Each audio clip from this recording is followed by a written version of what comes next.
94.3 my film पर मैं हूँ विनी आपके साथ। वेरी गुड मॉर्निंग, सलाम इंदौर में हर सुबह की तरह आज भी आप मेरे साथ हैं।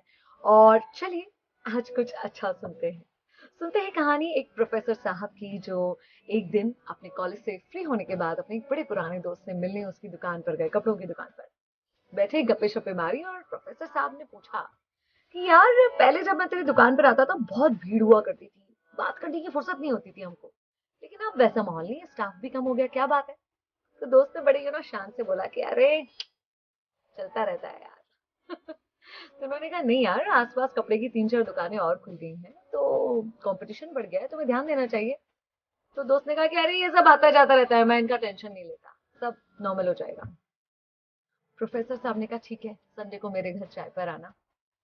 उनका दोस्त एकदम फिक्स टाइम पर उनके यहाँ चाय पर पहुंचा। तब प्रोफेसर साहब ने कहा कि चलो मैं तुम्हें मेरी लैब में लेकर चलता हूँ, एक इंटरेस्टिंग सा एक्सपेरिमेंट दिखाता हूँ। उन्होंने दिखाया कि एक जार में उन्होंने मेंढक को डाला और मेंढक के ऊपर गर्म पानी डाल दिया। गर्म पानी से मेंढक को अजीब सा लगा, छलांग लगाकर जार से बाहर निकल गया। उन्होंने कहा देखो, इसने खुद को बचा लिया गर्म पानी से।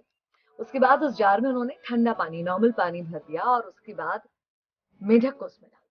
मेंढक काफी कंफर्टेबल था ठंडे पानी में।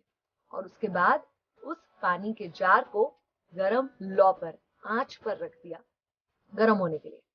पानी का टेम्परेचर धीरे धीरे बढ़ रहा था। मेंढक को कुछ अजीब तो लग रहा था, लेकिन मेंढक अपनी बॉडी को पानी के बढ़ते हुए टेम्परेचर के साथ एडजस्ट कर रहा था। बहुत देर एडजस्ट किया, लेकिन जब पानी बहुत ज्यादा गर्म हो गया और मेंढक को लगा कि अब वो इसमें नहीं बच पाएगा, नहीं एडजस्ट कर पाएगा, और उसने छलांग लगा के बाहर निकलने की कोशिश की, तो वो नहीं निकल पाया, क्योंकि वो अपनी बॉडी की सारी एनर्जी खुद को पानी के बढ़ते तापमान के साथ एडजस्ट करने में गवा चुका था। प्रोफेसर साहब के दोस्त ने पूछा, ये कैसा एक्सपेरिमेंट है, तुमने मेंढक को मार डाला? तो प्रोफेसर ने कहा, मेंढक को मैंने नहीं मारा, उसने खुद अपनी जान ली है। अगर जब पानी का टेम्परेचर धीरे धीरे बढ़ रहा था, तब वो खुद को एडजस्ट करने की बजाय उस समय उस सिचुएशन से बाहर निकल जाता, तो आज वो जिंदा होता। और तुम भी शायद यही कर रहे हो। ध्यान दीजिए, कहीं आप हद से ज्यादा एडजस्ट तो नहीं कर रहे हैं। छलांग मारिए, बाहर निकलिए। 94.3 माय FM सुनते रहिए, जियो दिल से।